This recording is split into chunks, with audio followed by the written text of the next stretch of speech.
Hey guys, this is your tutorial for Friday, January 15th, and this is also going to be your tutorial for Monday the 18th as well, since we're going to go over notes on Monday, and today we're introducing the notes.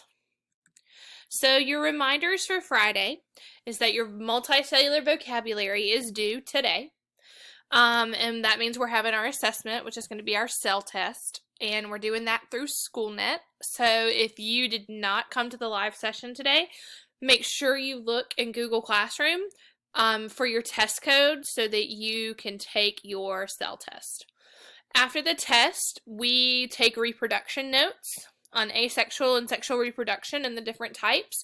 So your template, your Cornell note template, will be under the classwork tab. So make sure you get those notes taken after the test today. If you do not get them finished in class, or if you are at home and didn't attend class, make sure you get these notes done before Monday.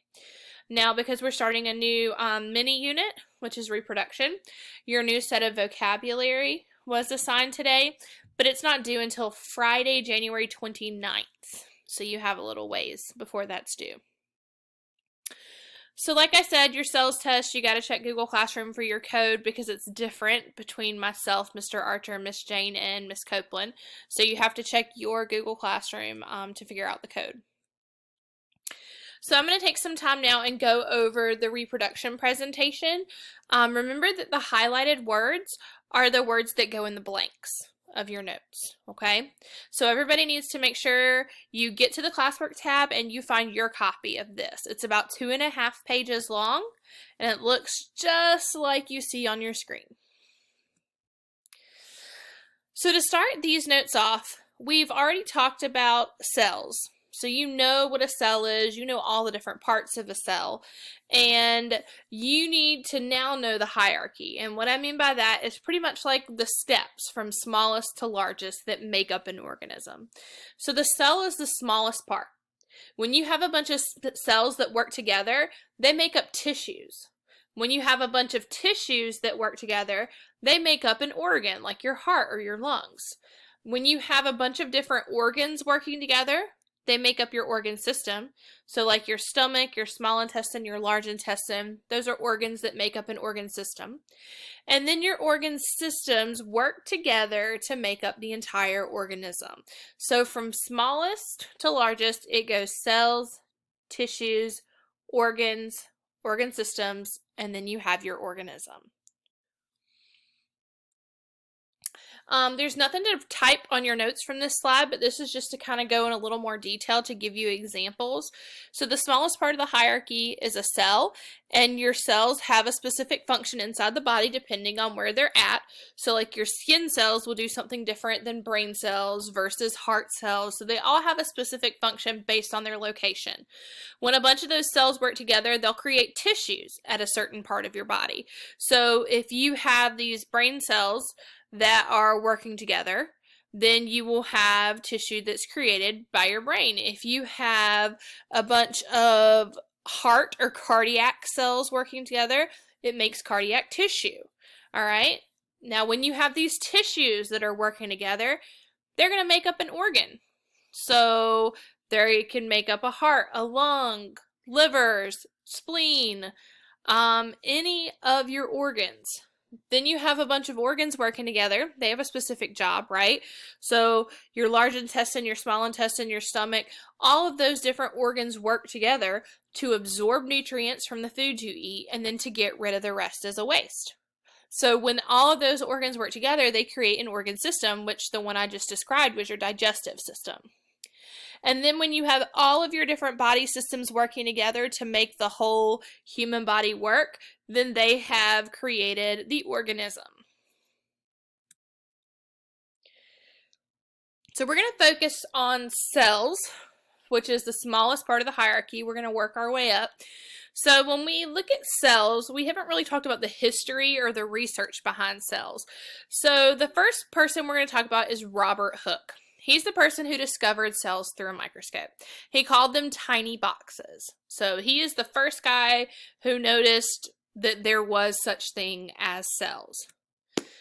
Now, Anton von Leeuwenhoek was a scientist who used a microscope to find single-celled organisms in pond water. So he had a droplet of pond water, he used a simple microscope, looked in it, and saw that there were creatures moving that were alive. And these are our single-celled creatures, our protists, right?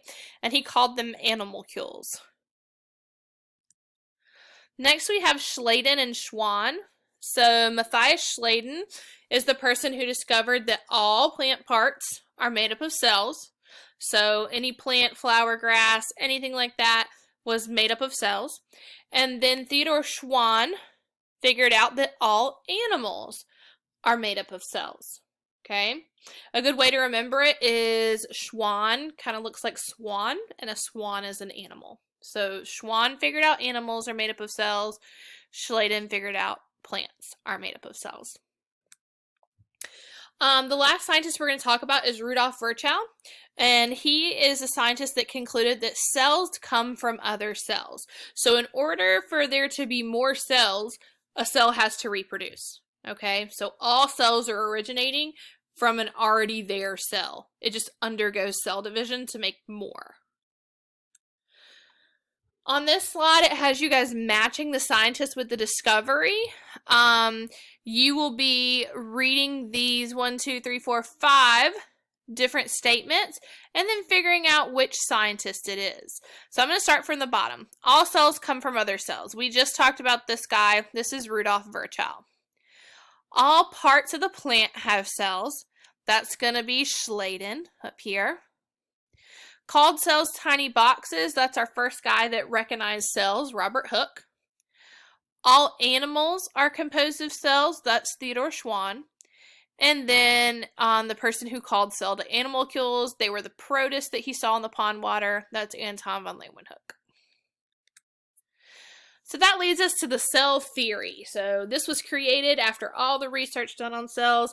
There were 3 things that they concluded. 1, all organisms are composed of 1 or more cells. So if it's a living organism, it can be made up of 1 cell or billions of cells. It has to have a cell in it to be a living organism. So all living organisms are composed of 1 or more cells. And Schleiden and Schwann contributed to that because they saw the cells in plants and they saw the cells in animals. Number 2, the cell is the basic unit of life in all living things. So in order to be living, you have to have a cell, and the cell is the basic part that then reproduces and creates more for the organism. Okay? And then the third part of the cell theory is that all cells come from other cells, and that's Virchow. You know, a cell just doesn't magically pop up. You have to have a cell that reproduces and causes cellular division to make more. So all cells come from other cells. So now let's talk about cellular reproduction. There are 2 types of reproduction that we're going to talk about. There's asexual reproduction and then there's sexual reproduction. So we're going to start with asexual reproduction. This is a type of reproduction where if the organism or the cell undergoes asexual reproduction, it doesn't need another cell or another organism to make more of its kind. It just reproduces itself, and the offspring or the child or the next cell that's created is identical to the parent because it literally copied everything about itself and then split. Okay, so this should sound familiar when we talked about the different protists, especially the amoeba, when we talked about binary fission and how the amoeba just copied everything and then morphed and split into 2, right? The amoeba was an asexual reproducer. And whatever was created from the reproduction was identical to the parent because it didn't get any traits or any characteristics from another organism. It came straight from that one parent. Okay, so asexual reproduction is common in plants, bacteria, protists, and low invertebrates. If we look at ourselves as humans, we have cells in our body that reproduce asexually. through a process called mitosis. So yes, there are organisms that reproduce asexually to make more of their kind, but our cells also reproduce asexually. So as humans, we are sexual reproducers, meaning you need another organism to make more of our kind. But cells in our body reproduce asexually. So like if you were to I don't know, be on your hoverboard and fall and scratch your arm and you start bleeding, right? Eventually your arm scabs over, the scab falls off, and you have new skin there. That's because your skin cells reproduced asexually. They made copies of themselves, they growed, they repaired, and they fixed your broken skin. So, just because we are sexual reproducers as organisms doesn't mean that our cells inside of our bodies can't be asexually reproducing. So just a refresher from the last slide, asexual reproduction is just one parent, okay, and whatever is created is identical to the parent, whether it be an organism or a cell. Same exact characteristics, same exact traits. So let's talk about what's good and what's bad about that. Some advantages or good things that come from asexual reproduction is that whatever's created is identical to the parent. So it's going to get all the good characteristics. So if it's an amoeba that's really good at hunting, really good at morphing its shape, those characteristics are going to be passed down to the amoeba that's created because it copies itself. So if it has good characteristics, it's automatically going to pass on those good characteristics. Also, asexual reproduction takes less time. So it's less time consuming. You don't have to go out, find a mate. Instead, you can just copy all parts of the cell or the organism, and then it splits into two. Some disadvantages of that is that, once again, it's identical to the parent. So that means if that organism or that cell is damaged or has a negative trait, it's going to pass on that negative trait. So it's going to get every single bad characteristic that the parent cell or parent organism has. And because of that, it's less able to adapt to the environment. Okay? It's not going to have diversity and different traits. Instead, it's going to be the same exact copy of the parent. Another disadvantage is that it takes more energy to reproduce asexually. Sure, it takes less time, but it takes a lot of energy to duplicate every single part of the cell or the organism to split into two. So let's talk about some different types of asexual reproduction. The first type is regeneration. Regeneration is when an organism uses cellular division to regrow or regenerate a body part.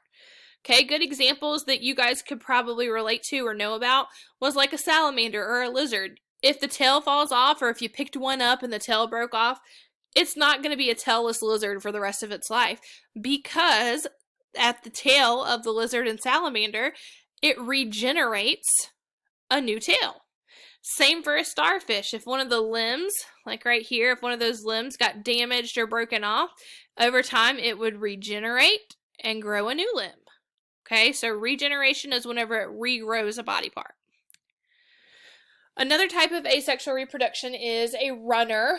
There's a fancy word called vegetative propagation, but we're just going to call them runners because that's so much easier to describe. So a runner is whenever you have a plant. Most of the time vegetables or crops, strawberries are the easiest to talk about when it comes to runners, is when you have a plant that sprouts a runner and creates a brand new plant that's identical to the plant that you started with. So it's literally a clone of that plant or that crop, and that is called a runner. Next is budding, and this is really common in hydra, like in the water. Budding is when an organism produces a bud. So you see how there's like a little growth here, and then it grows and gets bigger. It's finally weighing down, and then it breaks off to live on its own. So budding is whenever an organism has a bud on it that grows off of it and then breaks away to live on its own. The last type of asexual reproduction we're going to talk about is binary fission, which you've already heard about with our protists. And that's when they copy all of their parts, divide into two, and it makes two identical organisms from where it started with. Very common in protists and bacteria. So now let's talk about the other type of reproduction, which is sexual reproduction. Sexual reproduction requires two parents. So humans are sexual reproducers because you need two organisms to make more of your kind. With sexual reproduction, the offspring or the children or the cells that are created are a combination of both parents. Therefore, they're different from each parent, making them diverse. So think about it like with the picture over here. You have two very different butterflies. When they mate, they create these three super diverse butterflies. So like sure, this one may have passed on its bright orange color to this butterfly, and this one might have passed on, its antenna shape to this butterfly. But the butterflies look very different because they're getting a mixture or a combination of traits. So they are diverse. Advantages and disadvantages. Advantages is that it does create a variety and diversity. So different shapes and colors and sizes and intelligence and ability. All those different traits are going to be different. And because they're getting different traits, they're going to be able to adapt to the environment better. It also takes less energy for sexual reproduction. You're not having to copy anything and copy every single part and every single code of DNA. Instead, it takes less energy to create more of your kind. For disadvantages, sometimes the traits that are needed for survival aren't passed on. There are many times where genetic disorders occur with sexual reproduction.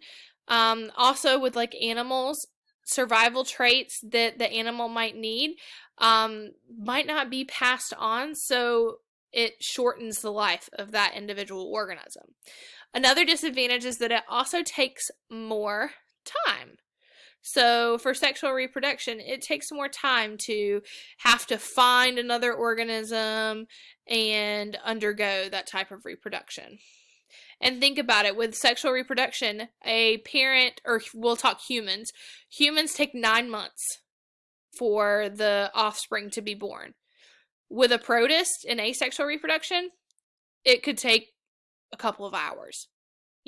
Like it takes way more time for sexual reproduction to create the organism. But that's because it's going to be diverse and a more complex organism. So plants can undergo sexual reproduction. I know we listed them as asexual reproducers, but there are plants that can reproduce sexually. So that occurs whenever the reproductive cells of one plant fertilize the reproductive cells of another plant. So scientists can do this just by brushing the internal parts of the plant to get the pollen and then pollinate the other plant. And it produces seeds that can grow into a new plant that will be diverse. Okay, because you're putting together the traits and characteristics of two different plants. Animals also are sexual reproducers. This occurs whenever the reproductive cells of one animal fertilize the reproductive cells of another animal. And then it creates an embryo that then grows into the organism. So here, if you look, you have the male, and then the female right here. There's the sperm, because sperm is the reproductive cell of a male, and there's the egg released by the female. When the sperm meets the egg to fertilize it, it then reproduces all these different cells, which then grows into an organism that is diverse or different from both the parents. So when we look at reproduction, there are two complicated processes we talk about. We talk about mitosis and meiosis. With mitosis, it's much more simpler. You can look at the picture and see that mitosis looks much more basic than meiosis does. Okay?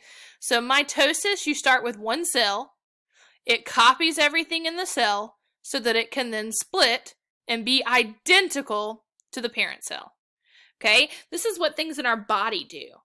Our body cells undergo mitosis. So like that skin cell that I talked about earlier that got damaged, it duplicates everything in a healthy skin cell and then splits and makes two healthy skin cells. And it continues to do that through this process called mitosis. Meiosis is much more complicated. And you can see here, you have a parent cell. DNA replicates just like it did here. And then it splits. So it looks like when these split, you have this, but then it splits again. So you end up here with 4 cells, and these cells look a lot different than the parent cell. Okay, so with meiosis, you have 4 genetically diverse cells that are created. That is because meiosis creates sex cells. And sex cells have to be diverse because they eventually meet each other to make a diverse organism. So this is the creation of sperm and egg. And then this is the creation, mitosis, of body cells. So mitosis produces 2 identical body cells. I'm going to give you silly ways to remember it. Mitosis, the M-I-T in mitosis can stand for makes it 2. So mitosis makes it 2. You start with 1 cell, you end up with 2. And they are body cells. And your toe is part of your body. So mitosis makes 2 body cells that are the exact same as the parent cell. Okay? The exact same. So here's your little process right here.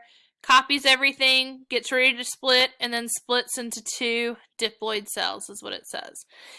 Meiosis, instead of producing 2 body cells, is producing 4, because remember it splits twice, so it makes more. It produces 4 genetically different sex cells. So I told you it created sperm and egg, which are sex cells. Fancy scientific word for that is gametes. Okay, so here you see the process of meiosis. The DNA replicates, then you see it split, and then you see it split again. Okay, so this is meiosis versus mitosis. So let's talk about chromosomes. Chromosomes carry our DNA. They're very important. Okay, they carry who we are. So human cells have 46 chromosomes. So the number of chromosomes in our body cells, there are 46 chromosomes in all of our body cells. Okay, so mitosis is the process that creates more body cells. So you start with 1 cell that has 46 chromosomes. What does this cell do before it can split? It has to copy everything. So that means it also copies and doubles the amount of chromosomes to 92. And then it splits back down into 46. With meiosis, we said that meiosis makes egg and sperm. It makes our sex cells. Well, our chromosomes that are found in our sex cells are not 46. You have to half it. They're 23. Because eventually, egg will meet sperm to make a new organism. And in order to make a new organism, our cells have to have 46. So egg has 23 chromosomes. Sperm has 23 chromosomes. So meiosis is the process that we're looking at that's making our sex cells that only carry 23 chromosomes. So looking at our process here, you start with a cell that has 46, duplicates to 92, splits to 46, but then we know it splits again to make 4 cells, so it brings us all the way down to each one of these sex cells having 23 chromosomes. All right, so why does mitosis occur? Mitosis has to occur to replace other cells that have been damaged or worn out. So once again, with that story that I was telling about you falling and hurting your arm, in order to replace those damaged cells, your body or your skin cells were undergoing mitosis to make more of its kind to repair. Mitosis also allows us to grow. We were originally 7-pound babies. We're clearly not 7-pound babies anymore, okay? Because our cells are reproducing to help us grow. And mitosis also occurs for asexual reproduction. Why does meiosis occur? Well, meiosis occurs because we have to have something that creates our sex cells, which can help us make more of our kind, right?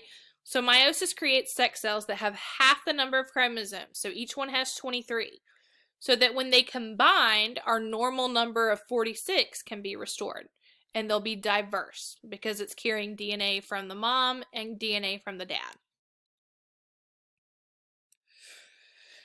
So where does each one occur? Remember I told you your toe is part of your body, so mitosis happens in body cells. So brain cells, liver cells, muscle cells, skin cells, anywhere in the body. Meiosis only occurs in sex cells. So it only occurs in egg and sperm. So here are some true or false statements. Asexual reproduction produces more varied offspring than sexual reproduction. False. They are not diverse and varied. They're just the exact same. So that one's false. This one, meiosis occurs in order for sex cells to be developed. That's true. Meiosis makes our sex cells. Mitosis occurs in sex cells. Your toe is part of your body. Mitosis makes body cells. So that one was false. One part of the cell theory states that all cells come from other cells. True. Rudolf Virchow told us that. And then mitosis creates 4 genetically different daughter cells. Wrong answer. Meiosis creates 4 genetically different daughter cells. Mitosis creates 2 identical body cells. And then this one has you dragging and picking the answer to the question. It says, circle the type of reproduction where a new one is formed by regrowing the body part. And that's going to be regeneration, where it regenerates.